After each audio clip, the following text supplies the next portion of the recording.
Gaano nga ba kalakas si Song Jinwoo bilang isang ganap na Shadow Monarch na kahit ang King of Beasts ay napatakbo sa sobrang takot? Ngunit paano nga ba nagsimula ang lahat? Paano nagkaroon ng Hunter? Paano nagkaroon ng Magic Beast? At mas lalong paano napunta ang mga Monarch at Rulers sa mundo ng mga tao? Dahil sa episode na ito ay dito natin malalaman ang storya sa likod ng solo leveling na masasabi mo talagang ito ang pinakamagandang part sa story.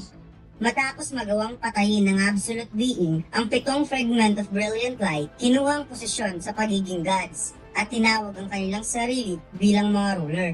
Dahil sa paglakas ng kapangyarihan ng mga ruler, si Ligia, ang Monarch of the Beginning, ay kanilang nahuli pagkatapos ang balanse ng kapangyarihan ay nag-collapse at na-realize ng mga monarch ang bigat ng kanilang sitwasyon. Kaya upang mapantayan ang lakas ng mga ruler, walang choice ang mga monarch kundi makipag-join forces sa kanya bilang the Monarch of Shadow.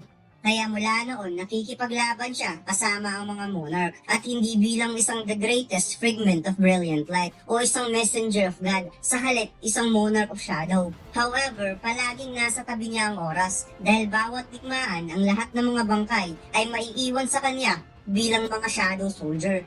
Kaya nung dumating ang panahon na kaya niyang pumantay sa lakas ng army ng King of Berserk Dragon, ang Monarch of Destruction, ang mga rulers at kahit ang mga kasamahan niyang monarch ay natatakot sa kanya. Kaya sa huli, nag-join forces ang dalawang monarch upang siya ay patumbahin. Ang kanyang shadow soldier ay kayang bumura. Ang kanyang kapangyarihan ay mas lalong nangingibabaw na humantong sa pagtatraidor sa kanya. Habang ang Monarch of Fang ay iniwan ng kanyang soldier upang makatakas, kaya si Baran, ang Monarch of the White Flames, ang nagbayad sa kataksilan. Pagkatapos, dumating ang 7 fragment of Brilliant Light at makikitang si Baran ay kanyang tinago sa pamamagitan ng kanyang kapa. Pinalibutan ng Monarch of Shadow sa 7 ruler at lumuhod dito sa kanyang harapan at sinabing, "Patawarin mo kami, the greatest fragment of Brilliant Light." At wala nang rason para sila ay maglaban.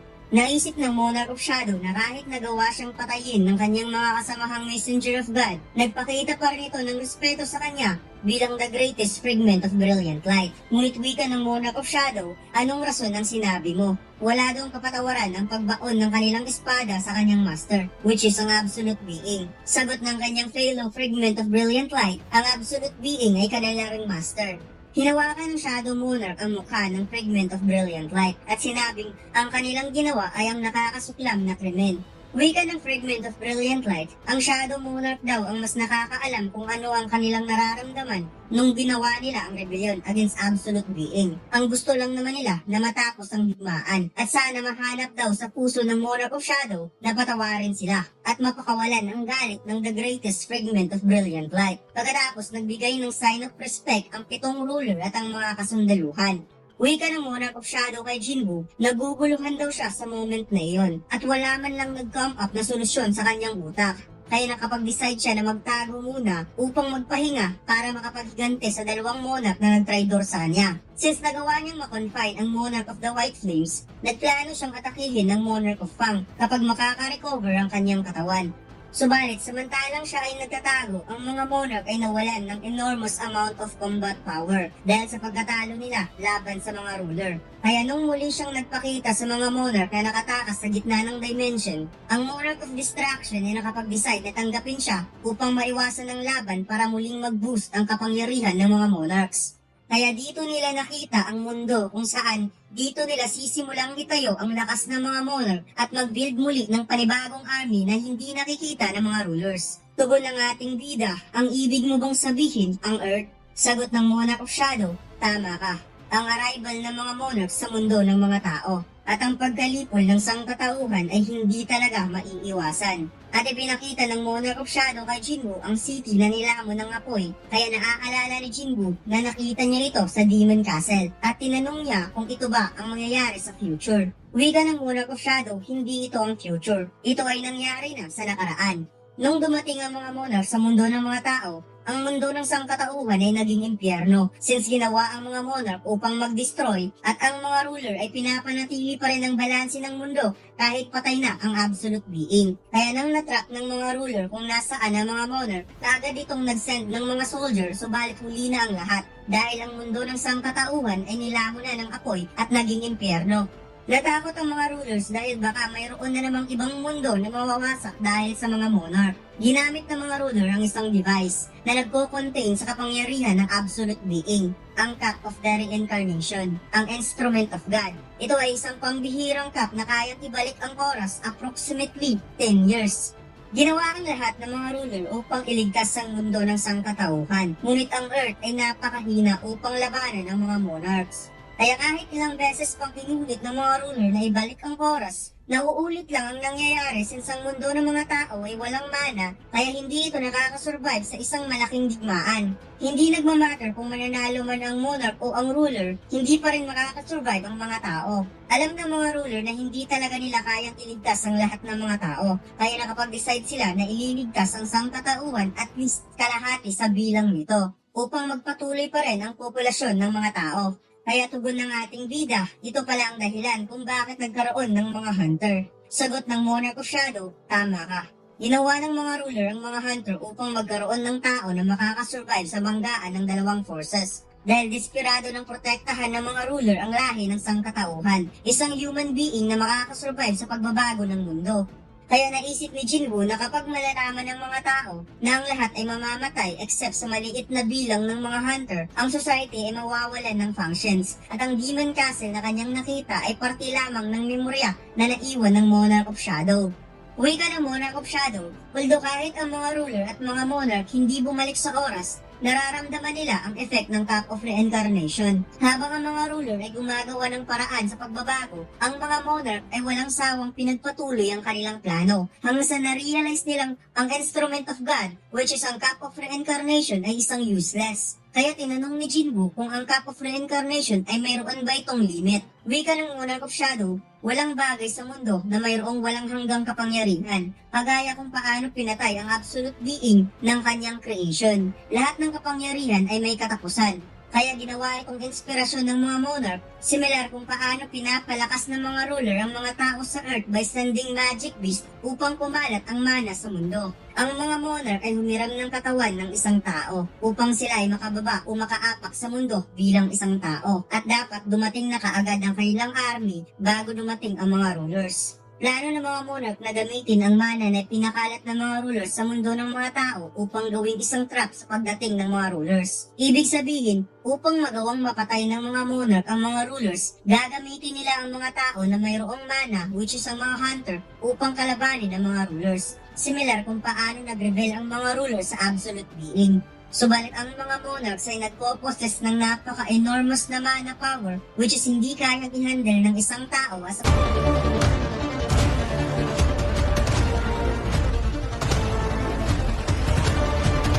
Subukan niyo maglaro ng One Online Studio 4 Episode 7. Ang download link ay nasa baba. Maraming salamat, mga Lods. vessel, kaya ito ang rason kung bakit ang Monarch of Shadow at ang Monarch of Destruction ay hindi makakahanap ng host. Kaya dito na lumapit ang isang napakagaling na mage na nagtatrabaho sa ilalim sa isa sa mga kings. Isang magaling na mage na lumapit sa Monarch of Shadow upang mag-offer ng proposal. Nakahanap daw siya ng isang perfect vessel para sa Monarch of Shadow at ang kapalit ay ang kanyang immortality. Subalit walang human being na pwedeng maging vessel, kaya ang architect ay nag-design ng system upang ang system mismo ang humanap ng suitable human to become a vessel. Isang tao na mayroong mataas na mana at superior physique at strong mentality. Ang system ay parehong sinesearch ang mataas at ang mababang uri ng tao upang maging counterpart para sa maging vessels, ngunit hindi ito naging madali. Hanggang sa napansin niya ang isang pambihirang tao, isang tao na lumihis sa rules ng system. Alam niyang isang weak si Jinwoo at palagi itong nalalagay sa bingit ng kamatayan. Subalit palagi itong nakakasurvive at hindi nawalan ng pag-asa. Palagi daw niya itong pinapanood sa kabila ng hindi pagsang-ayon ng architect kay Jinwoo. Pinili pa rin niya ito at muli niyang sasabihin kay Jinwoo na siya ang record of struggles ng ating bida, ang evidence of resistance, at ang reward sa sakit na nararanasan ni Jinwoo. Kaya dito'y nagulat ang ating bida at naisip niya ang kanyang pamilya. Ngunit wika ni Jinwoo, sinira daw niya ang plano ng architect at nagdadalawang isip siyang makakaya kaya ng kanyang lakas na tanggapin ang kapangyarihan ng pagiging Shadow Monarch. Tugon ng Monarch of Shadow, ang architect ay gumawa ng paraan para ma-adapt ni Jinwoo ang lakas ng kapangyarihan. Gamit lamang kung ano ang ginagawa ng isang normal na tao. Kaya gumawa ito ng isang games. Isang game system na magbabago ang katawan ng isang tao upang ma-accommodate ang kapangyarihan ng isang Shadow Monarch. Kaya tinawag itong isang player.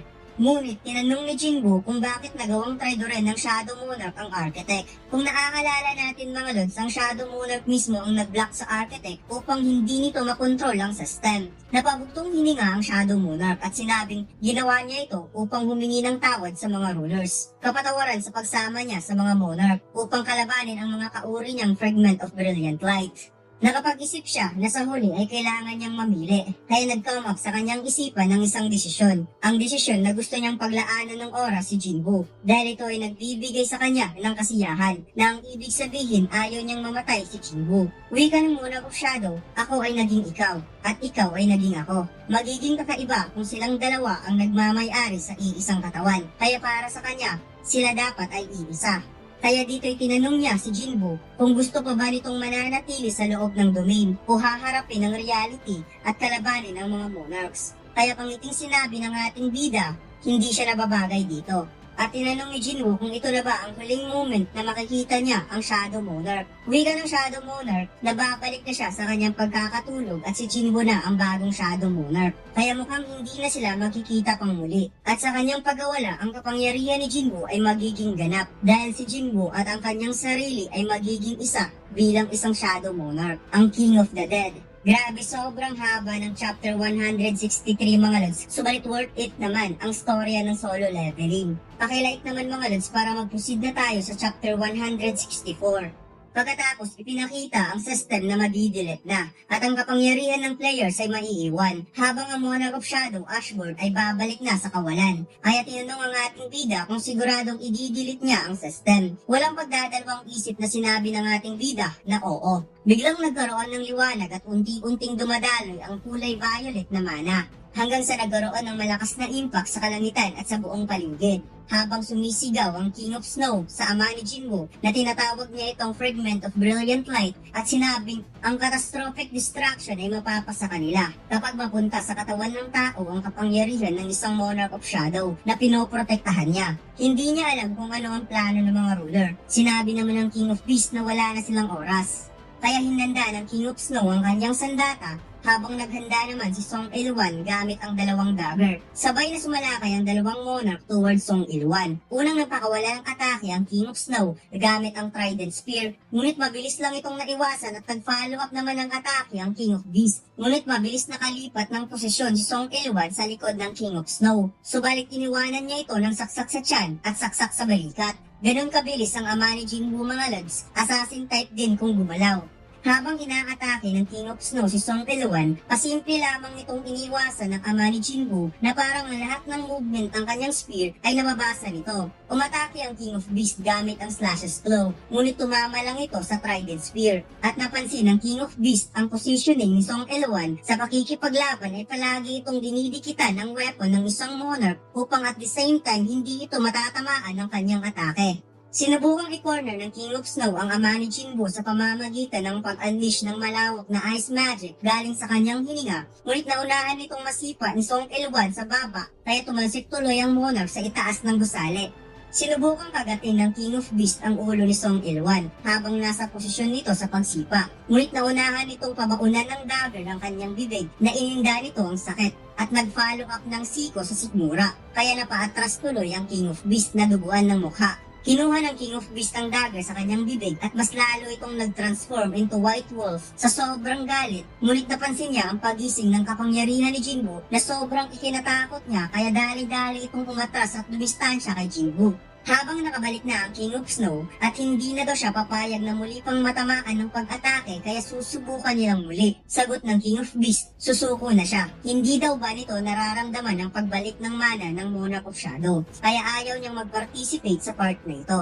Wika ng King of Snow na nag-promise daw ito sa kanya na tatalunin nilang dalawa ang Shadow Monarch. Sagot ng King of Beasts habang gumagawa ito ng gate, pumapayag daw siya na talunin ang human form. Ngunit ibang usapan na kung magkakalaban nila ang tunay na Monarch of Shadow.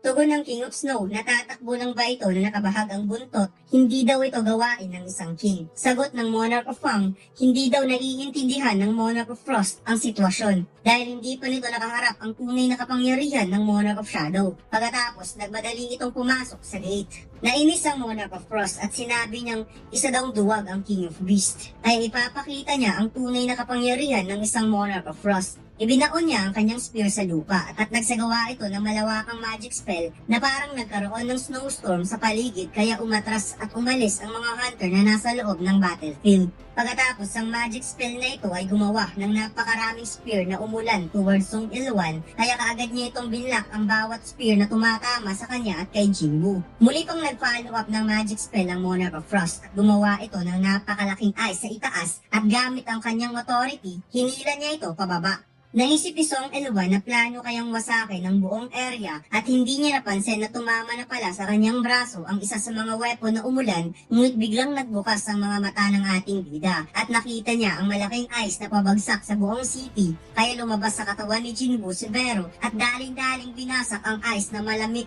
sa laki at nagulat si Song Ilwan dahil gumawa ng shield si Igris para sa kanya at sinabing huwag mong tawaging king ang iyong sarili kung yan lang ang kapangyarihan mo. At makikita nating nagsalita na nga itong si Igris mga lods dahil naging isa na ito sa mga commander. Hindi makapaniwala ang Monarch of Frost kung paano winasak ng isang shadow soldier ng ganun lang kasimple ang kanyang ice magic spell. At mas lalo siyang nagulat nang nakita niya si Jinwoo. Nakatayo na si Jinwoo at sinabing ito ang dahilan kung bakit ang prophecy hindi dapat pagkatiwalaan. Hinanap niya ang King of Beast kung nasaan. Subalit wika ng Monarch of Frost, hindi niya alam. Kaya sinabi ng ating bida na hayaan mo na lang habang umaapaw ang napakatinding mana sa katawan ni Song Jinwoo. At dito lang nagtatapos ang ating kwento mga lods. Huwag mo sanang kalimutang mag-like, comment at mag-subscribe sa ating YouTube channel at mag-follow sa ating Facebook page. Salamat!